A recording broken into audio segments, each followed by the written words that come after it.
Yeah, I think some of the things we focus on are just overall the growth in attendance and fan viewership across all of our clubs. And then looking at the Orlando Pride in particular, seeing how much they've increased their community support, coming out and seeing a game where they had 17,000 people, seeing them be able to go from just missing the playoffs last year to being the number one seed and hosting the opening of the quarterfinal weekend for us is incredible to have witnessed over the last several seasons. To be able to have, not just the growth of the attendance and fan engagement and everything, but also the investment into teams. I mean, we've had the top two women's footballers coming, in transfer fees coming to NWSL this year. What does it kind of speak to just the growth of the league from the player standpoint? Yeah, well, you just spoke with Mark Wilf, who's on our board, and our ownership group is ambitious, and they believe that we should be the best league in the world, and they're making the investments to ensure that that's a reality. And we're attracting the best players in the world, and we know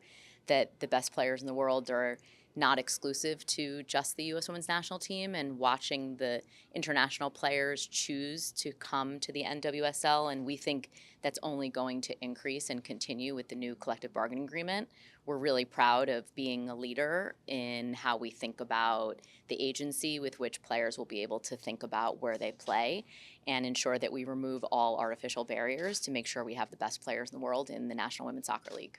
Speaking of that, with the getting rid of the traditional draft, and we had players sign for the first time out of college, what does that do for the parity of the league to maybe give the owners more incentive to put more money behind it and go out and get the best players for their teams?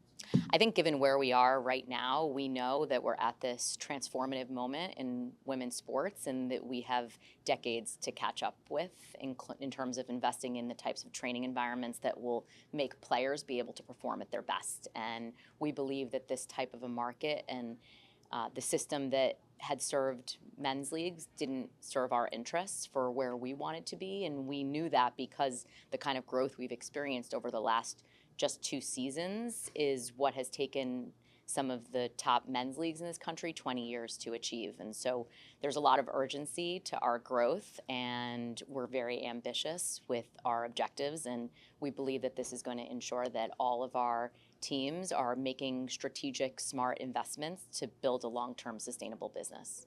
You've been talking a lot about sort of the growth of the league. I know you're adding a Boston club in 2026. I guess what are the conversations like when you talk about further expansion or where you want to see this league go?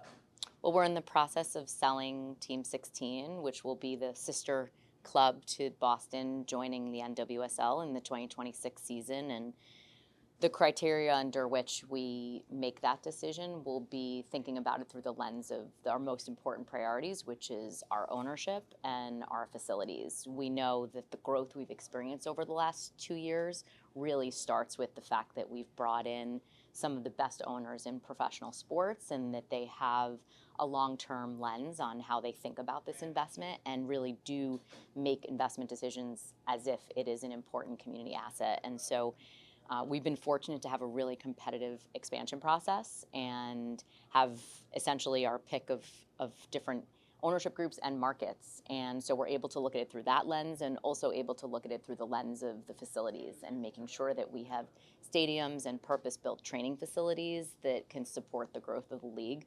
It's one of the reasons that we made the decision to host our championship on November 23rd at CPKC Stadium. We really want to shine a light on that stadium as the first ever purpose-built stadium for women because we don't believe it'll be the last. And a lot of our clubs are working really hard as we speak to try to think about how they can have control of their business and control of their destiny by controlling the place where they play their games.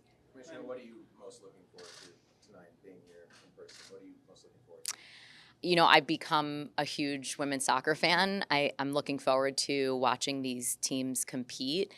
Even though we have the number 1 and the number 8 seed competing, we also know that in the NWSL, anyone can win any game. It's one of the things that we think is our superpower relative to the rest of the world. And so as we look at the playoff matches, tonight's going to be competitive. You can be sure that the Chicago Stars have come to play and to compete. And so I think you're going to see a really entertaining and enjoyable game. I'm excited to see fans, lots of fans here, 10,000 fans plus here to enjoy this team and to really be able to feel the growth of the Orlando Pride in their connection to the community here. Ma'am, I mean, the NWSL by far is the best league in the world, has the best players too. But what do you think is missing for the FIFA recognition? Because since 2019, the NWSL doesn't put like in the top 3 best players of women's soccer. So what do you think is missing so you can get attention from FIFA? Yeah, I appreciate that question. I think it's twofold as we think about the construct that is the global football game. Number one, I think it is built and engineered to focus on national teams and not professional leagues and clubs, and thereby being the best league in the world, automatically we have to fight to have a seat at the table, to be able to be part of the decisions, to make sure that our input is considered when all of the business and schedule decisions are made, like the international match calendar and Club World Cup and things like that. The FIFA construct obviously reports through the confederations and the federations who are really there to serve the broader interest of national team competition. So I think that's one thing that we're thinking a lot about as we think about future state and professional leagues and teams being the place where, in particular in the women's game, players earn their living and have their daily training environment. It's really important that we have a seat at the table.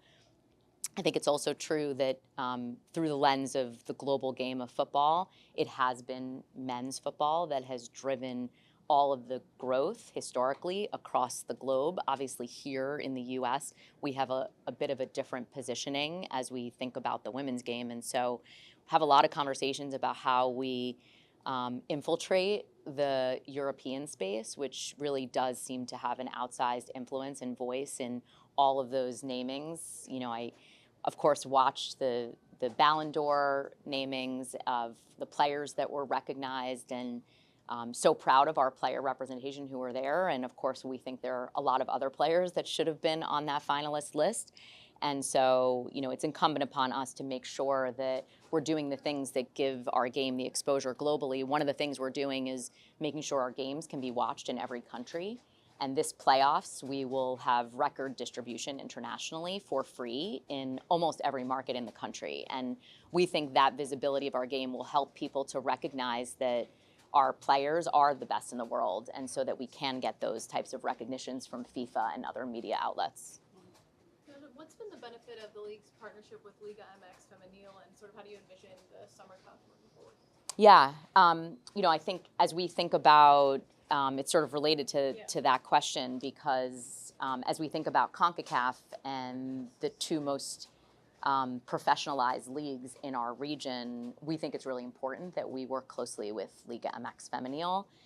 We have very close working relationship from developing this concept of the Summer Cup, and we're continuing discussions with them about how we can iterate and evolve our partnership to make sure it's serving both of our interests. But there can be no doubt that our partnership is important to both of us, and that we believe by working together we can accomplish some of those objectives of ensuring that both CONCACAF and FIFA understand how important the decisions they make are in the context of the growth of our game.